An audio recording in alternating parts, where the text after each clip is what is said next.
Malam itu, aku pulang sendirian. Bukan karena sok berani, tapi karena memang gak ada pilihan lain. Sebenarnya, aku habis rapat Banjar. Rapatnya harusnya cuma bentar. Tapi seperti biasa, molor. Ada Banten yang belum siap, ada yang ribut soal pembagian tugas, dan akhirnya semua kelar pas jam hampir 11 lewat. Aku pulang lewat jalan pintas, lewat kebun bambu. Orang-orang selalu bilang jalan itu angker, gelap. Sering ada yang mendengar suara aneh. Tapi aku pikir, sudah malam, besok kerja pagi.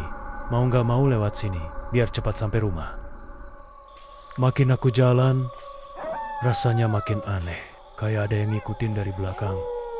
Awalnya, suara langkahku sendiri. Tapi, beberapa detik kemudian, ada langkah lain ikut nyamain ritmenya.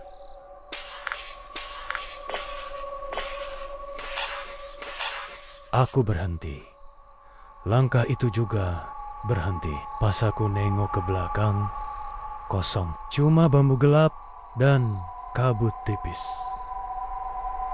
Aku bilang ke diri sendiri, udah, jangan halu. Terus, aku lanjut jalan.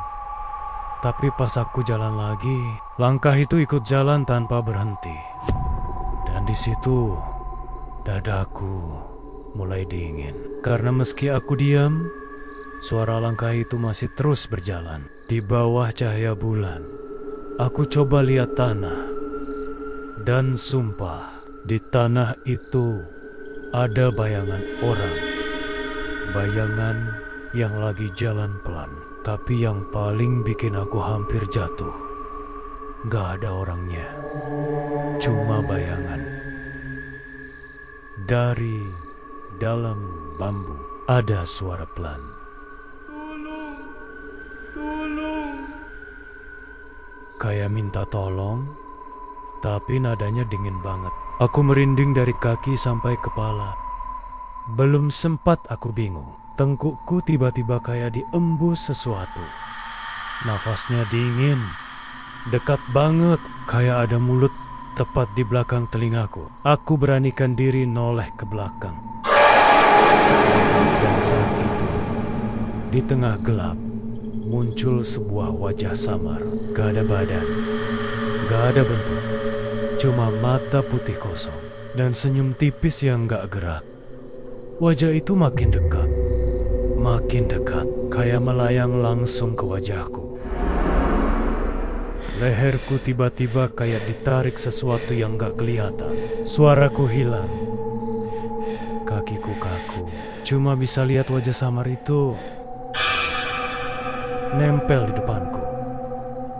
Abis itu gelap. Yang aku ingat cuma napas. Di kiri, di kanan, di belakang, semakin dekat, semakin banyak, sampai akhirnya aku kayak jatuh. Pas aku buka mata, aku terbangun di pinggir jalan di kebun bambu. Aku masih terbayang wajah yang kulihat semalam, dan aku langsung pergi dari tempat itu. Lari,